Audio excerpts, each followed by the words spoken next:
Okay, so after putting on the timing belts in the last video, you guys saw, we actually have to put the valve cover gaskets back on this to kind of cover up the cams and the cylinder heads, right? This is what the valve cover gaskets look like.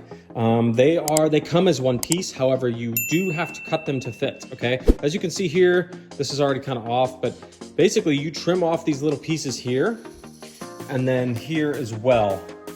This stays, obviously. Anything you see that has basically the orange or orangish reddish bead or pattern stays. Now, there's a couple tricks with this with putting it on. Normally what I will do is I will cut this on a bench or cut to fit on the valve cover here and match it like this, like you see I have it set here. And then I will lay it on the cylinder head just to make sure everything fits and looks good. And then when you're ready to actually put the stuff on, I use this, which I've shown you guys in some other videos, okay? Now, a lot of people are gonna gawk at this and go, oh, well, that's stupid because, you know, hey, it's already got this bead on here, you don't need that. Well, let me show you why. Right here, look at the corner. There's a little slit in that orange little bead. Obviously, I didn't do that. That's how the gasket came. However, to kind of combat that, you use that Permatex Right Stuff as a super, super, super thin layer across the whole thing. Now, obviously it's a gasket maker, right? I guess technically you could run these valve covers without this gasket. I wouldn't suggest doing that. But basically putting a small thin layer on this so that it's just covered and it's not goopy and there's too much coming off of it, so that when it compresses, it doesn't like squish out and then fall off into your cylinder head and your motor or whatever. You want minimal, just so that it covers it, okay? When you do that, you can put those on there and it will keep the gaskets in place so they won't move, first off. Second, when everything dries and the valve covers are torqued down, it'll actually seal. It won't leak. So you won't have to come back and do this again for a while, unless you're doing cam seals or something like that. But point is, you shouldn't have to, okay?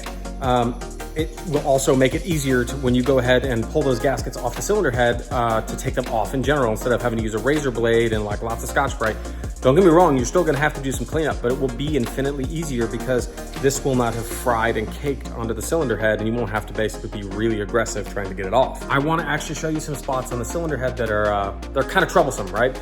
So they're near the cam gears and you wanna be careful of this so that when you put the valve cover gaskets on, that you're aware that you need to put some silicone or some gasket maker or something in these certain spots so that you don't have leaks, okay? Let me grab a flashlight. Right about here, right next to the seal.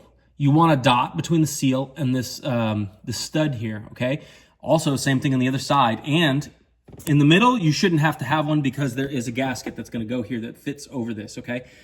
But here, between this seal, like I said, you're definitely gonna want that, all right? When you take the valve cover gaskets off and you clean all the material in the old gasket off, you'll see that there's some silicone in those spots. So just be aware of that. With all that being said, let's set up and I'll show you guys how I do this and we'll get to work.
other thing to be sure of is if you actually go ahead and replace those cam seals and you're about to put the valve cover gaskets on, you need to make sure that those seals are pressed up all the way back as far as they can be up against the cylinder head. You can't use the top of the actual seal to do that.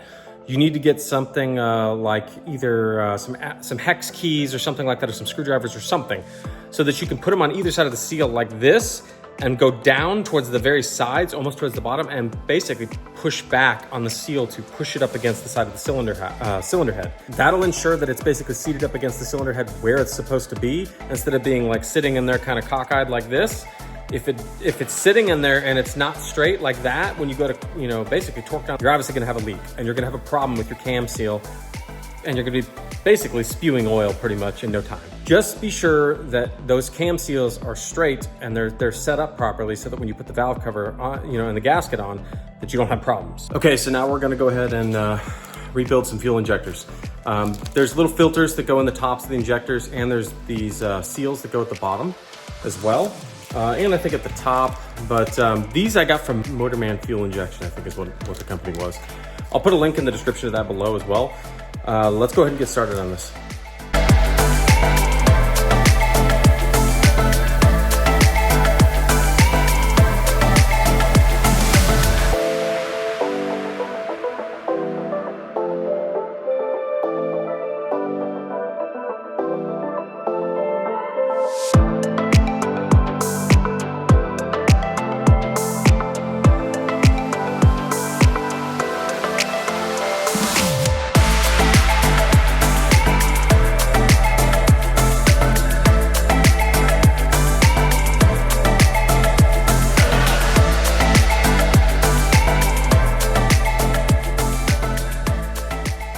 Okay, so as you can see, I disassembled them, but they're not fully disassembled.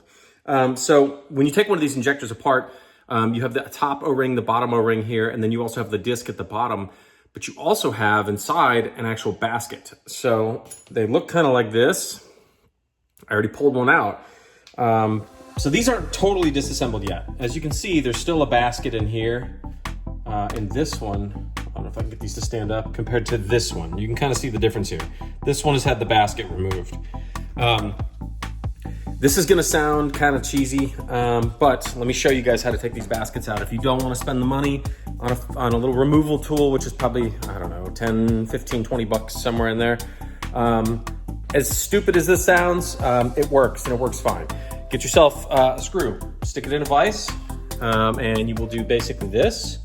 Screw it in about 2-3 turns and just pull. And there you go. You're left with basically just the injector without the filter in it. So it seems kind of crude, and a lot of people are going to balk at that and go, oh, that's crazy, you need to buy the tool. But honestly, it's not like you're going to damage the injector if you're not stupid and you only put it in 2-3 threads and you just pull on it. It just simplifies the process, saves you a few bucks, guys. I'm gonna go ahead and pull the rest of those out, and then I'm gonna show you guys the process of putting these seals here and these baskets back in, and then assembling that all and putting it on the rail. Now, before I do any of that stuff, when you have the baskets out and you have all the seals out and all that stuff, you need to go ahead and probably clean these injectors. You probably wanna sonic clean them, or you probably wanna push some fluid through these things, just so that they're as clean as they possibly can be. There's no point in really doing this rebuild process if you don't clean those out with some sort of cleaning solution or something like that and force it through the injector. That's kind of the whole purpose of this, is to kind of restore or regain the functionality of the injectors 100%, so everything runs good. I'm gonna go pull the rest of these baskets out of the injectors, and then we will go ahead and clean these injectors, and then we'll reassemble them. Okay, I've got the rest of the baskets out. Take a look. Here's all the old parts and seals and junk that we're gonna trash. Here's all the new stuff. Every one of these injectors now has the basket pulled out of it, so we're good to go. So now it's just a matter of cleaning these injectors. And in order to do that, you've got to obviously have a sonic cleaner. It looks like this. And we also have some Simple Green, okay? Basically what we do is put the injectors here in the basket, and then we stick it in here. Basically turn the temp up probably to, I don't know, probably 170-ish or something like that. And then we set the time for, I don't know, probably, 15, 20 minutes or so. We'll set the time for 15 or 20 minutes. basically what this is gonna do is clean and degrease and basically just get all the nasty junk off these injectors, okay? Now, once that's completed, we also have, let me show you here. So what we have here is a kit, as you can see, one of these little cheapo $30 to $40 kits that you can get on Amazon. Basically, I'll get it out of the bag in a minute, but basically what it does is it hooks up, you give it power, you can hook it up to the injector, and then you have a nozzle you can hook up to the fuel injector into like a can of brake cleaner. And basically you just trigger the injector and you blow out all the junk. So, once you basically sonic clean it, you blow all the stuff out with brake cleaner and then everything should be good to go. And then you just reassemble it with the baskets and the new seals and everything.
Okay, so as you can see, it goes together pretty easy. You can clean them out pretty easy. However, I will say with this kit here, guys, I don't know that I really recommend this. The problem with them is that these adapters that they come with, like these, where the injectors hook up to them, the hole here where this is supposed to fit on the brake clean, and I don't know if you'll be able to see this, it doesn't fit very well on there. So it's almost like the hole is too big slightly to fit on the tip of this when you take the cap off. So I've tried it on 2 different types of brake clean. I've tried this on an O'Reilly's one here, and I've also tried it on a CRC brand as well. Same thing. So really, it's not even necessarily the electronics that are bad on this thing. It's really more these adapters that are kind of terrible. So anyway, as you can see, pretty easy to rebuild. It doesn't really take much, guys. I'm gonna go ahead and put these in the rails, and then we'll go ahead and set those to the side, and then until we get the intake manifold back on, and then obviously we'll bolt the fuel rails back in. Okay, so now what we're gonna go ahead and do is we're gonna take apart this intake manifold. We're really just gonna take off the tops here and try to clean this thing out and replace it with a gasket that I have sitting around right over here. So there's 2 of them in here, you can kind of see. Okay, so the part number on those gaskets, there's 2 of them. So 178145 and 174192. This came from Macombi America, so I don't think it was too expensive. I think they were 40, 50 bucks a piece or something like that. A little pricey for gaskets, but you they're custom, they're designed for the intake manifold, so you're not really gonna get them anywhere else. So let's go ahead and jump into this and take this thing apart.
look at this.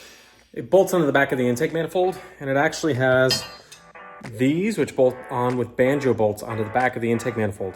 The reason I took these off and disassembled this whole thing is, here's the hoses that go to this. I don't know if you're gonna be able to see this, but let's see. You can kind of see it's split right there, and then here's the other one. They're split. So, like I said, when you're doing routine maintenance on this stuff, you wanna make sure you check out every single system of, like the intake manifold, for example, or all the hoses or all the pipes and things that connect to it, because when you go to put this thing back on as one whole assembly, kind of, so to speak, you want to make sure that everything is good to go so that you're not going to run into any problems, have to go back in there. So, like I said, guys, when you're looking at all this stuff here, the banjo bolts that hold these things onto the back, check these hoses. This car is a 2000, so yes, it is old, or older rather. It looks like age and heat for these hoses that kind of made them fail and crack. Also, guys, I wanted to show you this. So I went ahead and stripped the oil tank as well. Now, I didn't show you guys the process, obviously, of stripping all the paint off, but if you get some paint stripper at your local hardware store, it'll work just fine. Here's the paint stripper. You can use any brand you want, really, but this is what I used, and it worked pretty well. The actual paint, let me see if I can find the paint. Here it is. The paint is right here. It's VHT Wrinkle Plus is what it looks like. This is what the can looks like. Basically, you spray it on super, super thick, okay? And you're gonna need a couple coats. I sprayed it on at least once and then had to go and do it again. And it turned out well. Take a look at it. So right here you can see it's not fully dry, but it's starting to dry. And it looks like the OEM finish. Looks pretty good, right? Ty, what do you think? It looks pretty good? I think it looks pretty good. Not too bad. So we'll go ahead and put that on the car soon. Guys, I think that's gonna do it for this one. I just wanted to touch on that stuff, show you guys those things. I appreciate you guys, your support and everything. We flew well past 500 subscribers a little bit ago, and I just wanna say thank you guys. I just had no idea that you guys were this interested in this stuff. But if you like what's going on, if you like the content, you like the stuff I'm talking about, the topics, please like, comment, subscribe, hit the notification bell as well. That lets me know that you guys are interested in this stuff and that I should keep doing it, right? As always, I'll catch you guys on the next one.